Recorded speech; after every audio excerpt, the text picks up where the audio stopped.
lagi, sekali lagi, ini aku ada kerak botol-botol air pipis. Tebakan kalian bener. Nah, ini hasil USG-nya.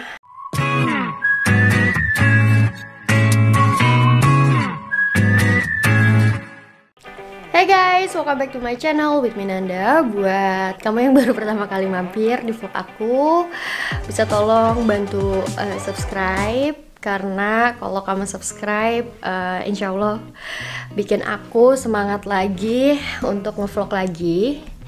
Nah, buat kamu yang kecarian aku kemana aja, sorry banget guys, karena di video ini aku bakal jelasin. Jadi aku stop ngevlog itu sekitar mungkin udah 3 mingguan kali ya.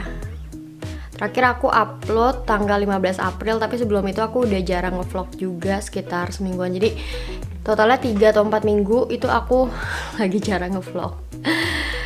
Nah, kegiatan aku apa aja, guys? Walaupun di sini lagi corona crisis, tapi aku masih tetap kerja.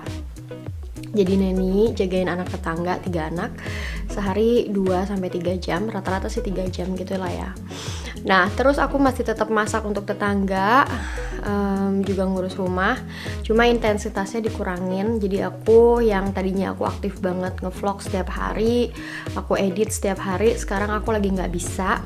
Kenapa? Karena 5 minggu yang lalu, waktu aku masih bikin vlog untuk tetangga, ternyata alhamdulillah banget aku positif hamil guys. Jadi makasih buat doanya dan buat kalian yang udah nebak-nebak, tebakan kalian bener. Nah, ini hasil USG-nya. Bayinya udah lumayan kelihatan ya, nggak setitik lagi karena usia kehamilannya sudah 10 minggu teman-teman. Nah, di sini aku mau jelasin kenapa aku baru bisa kasih tahu sekarang. Karena pertama ini kehamilan pertama, kita nggak mau kalau sesuatu terjadi ya masih rentan gitu kan di awal-awal kehamilan, waktu masih baru positif aja gitu kan. Terus juga bukan cuman teman-teman aja yang aku kasih tahu baru saat ini. Kita baru kasih tahu semua keluarga dan teman-teman dekat itu kemarin malam, karena kemarin sore jam 7 malam itu kita baru USG pertama. Jadi kalau di Belanda itu guys, kalau misalnya hamil kita cuma perlu lapor ke dokter keluarga, dokter umum tempat kita biasa berobat, kita lapor ke situ kalau kita hamil. Terus kita kayak daftar ke bidan gitu, kayak ke praktek bidan gitu. Nanti sama mereka kalau ada sesuatu bisa dirujuk ke ginekolog, dan nanti ada konsultasi kayak gitu. Tapi karena memang kondisinya lagi corona crisis, jadi tidak ada yang namanya konsultasi tatap muka guys. Jadi dari kemarin tuh kayak udah 2 kali atau 3 kali ya, itu cuma lewat telepon doang konsultasinya. Nanti aku juga mau dirujuk ke Objin juga. Terus pas kemarin kita USG juga, aku datang ke tempat USG-nya, ke kliniknya gitu, tapi Dennis nggak boleh masuk gitu, jadi dibatasin banget. Dennis tunggu di mobil, tapi untungnya pas mau di USG petugasnya bilang, petugas aku nggak tahu sih sebenarnya dia itu bidan atau dokter ya, aku nggak tahu.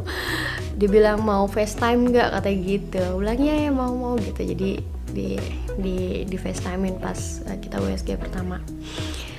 Nah, apalagi dong aku mau cerita. Pokoknya alhamdulillah semuanya baik-baik aja ya guys ya, sehat-sehat aja. Cuman nanti di mungkin minggu berapa ya, minggu depan kalau nggak salah, itu aku harus tes darah untuk ngecek up semuanya, kondisi tubuh aku dan juga bayi. Terus nanti ada juga tes namanya NIP test. Jadi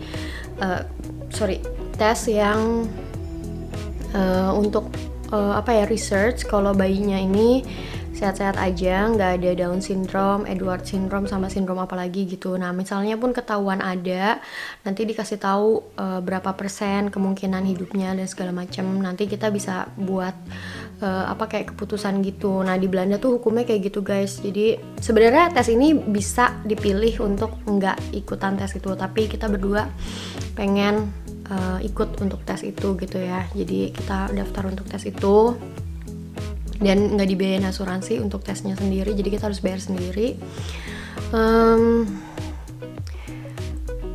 Ya nanti kalau misalnya ada sih yang orang yang aku kenal, jadi adiknya temennya aku gitu, pas setelah tes itu ketahuan anaknya tuh ada sindrom apa gitu, jadi harus dilahirkan prematur dan akhirnya cuma berapa jam dan nggak ketolong gitu guys. Jadi di Belanda itu protektif banget lah pokoknya gitu lah ya. Ya tapi bismillah aja ya, mudah-mudahan semuanya sehat sampai melahirkan. Tanggal lahiran aku 25 November. So far kenapa aku nggak ngevlog, karena badan aku lemes banget. Jadi 2 minggu terakhir, dari minggu ke-6, 6, 7, 8 itu parah-parahnya banget ngidamnya. Hampir setiap hari harus muntah, pokoknya enek, bener-bener mual banget gitu seharian. Pagi enggak, tapi dari siang sampai malam itu bisa mual. Nah sekarang mualnya udah sedikit berkurang, udah enggak, minggu ini udah enggak muntah-muntah. Masih mual kadang gitu ya, kayak kembung gitu. Cuman sekarang larinya adalah sakit pinggang guys. Kadang sampai susah tidur, padahal aku kayak hampir setiap hari tuh aku yoga gitu. Tapi tetap ya memang bawaan bayi gitu ya. Gitu teman-teman. Terus kadang kalau aku lagi parah banget aku nggak kerja, sehari doang sih waktu itu yang aku bener-bener abis itu muntah terus udah lemes banget, aku nggak kerja. Nah sekarang aku nggak tahu kapan aku bisa bikin video masak lagi, karena ketika aku masak aku kayak butuh energi ekstra untuk aku ngomong ke kamera kayak gini gitu. Dan sedangkan ketika aku masak dan aku lagi lemes, aku bisa ada tenaga buat masak, tapi untuk kayak smile ke kamera gini ngejelasin gitu kayak bukan yang nggak mood, tapi nggak ada energinya gitu loh teman-teman. Jadi aku minta maaf banget, udah berapa kali, udah 3 minggu kayaknya setiap aku masak untuk tetangga aku nggak videoin. Aku masih ada beberapa stok video lama, cuman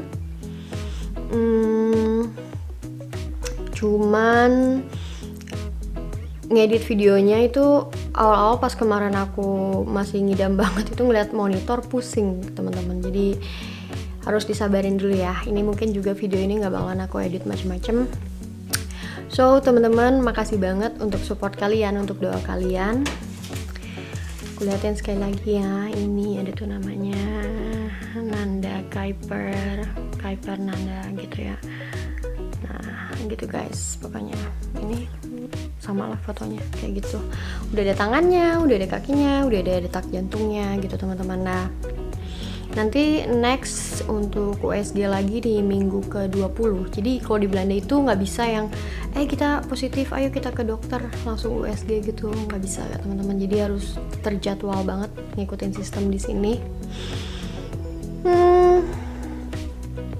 Dan aku masih ada sekarang tuh sebenarnya ini aku mau ngupasin bawang karena aku lagi buka order bikin rendang 10 kilo. Nah 10 kilo rendang itu kemarin aku nyoba bikin 1,8 kilo itu ini pada kering guys. Udah kering karena gara hormon hamil. Apa namanya? Jadinya cuma sekilo doang, jadi nyusutnya banyak banget karena aku masaknya sampai 7 jam, rendangnya sampai warna hitam banget. Nah sekarang aku masih harus nyiapin bumbu-bumbunya. Semua bumbunya aku bikin dari bahan-bahan fresh. Ini cabenya sampai 2 kilo. Ada santan, kelapanya yang untuk bikin kelapa gongseng sekilo 250 ounce, 250 gram gitu lah guys. Jadi sekarang aku masih bisa masak, cuman waktunya tuh aku bagi-bagi. Kayak misalnya hari ini oke masaknya cuma 2 jam aja, kayak nyiapin bumbu aja. Besok aku ngapain lagi, ntar ngapain lagi, kayak gitu. Harus dibagi-bagi, harus pintar-pintar mensiasati energinya.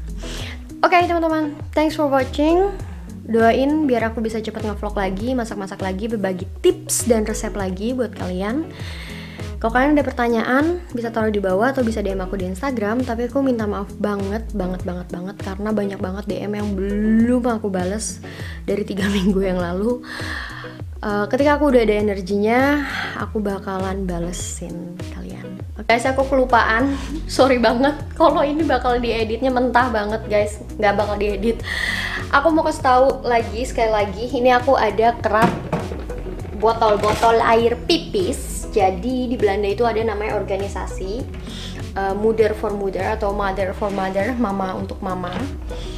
Ini kita wanita-wanita yang baru hamil biasanya bisa langsung subscribe untuk mengikuti program Moeder for Moeder itu. Jadi kita dikasih sekitar 8 botol. Ya, ini buat air pipis ya guys. 8 botol sama dikasih gayungnya untuk nadangin air pipis kita. Ini gayungnya kayak gini, dikasih 2. Nah, jadi setiap kita pipis itu nanti dipindahin ke botol ini, dan di botol ini dalamnya kayak ada cairan kimianya, jadi nggak bau pesing, cuman bau kimia, bau obat gitu guys. Nah, untuk apa kita ngedonorin air pipis kita? Karena dari usia 6 minggu sampai 16 minggu, jadi 10 minggu gitu ya lamanya, itu terdapat hormon HCG atau hormon hamil yang paling tinggi di tubuh wanita hamil gitu. Jadi cuman dari periode 6 minggu sampai 16 minggu. Terus dari hormon air pipis itu disterilisasi segala macem, sampai diambil hormonnya, terus sama dibikin tablet obat hormon HCG untuk orang-orang, pasangan-pasangan yang susah punya anak dan mau melakukan program bayi tabung atau IVF.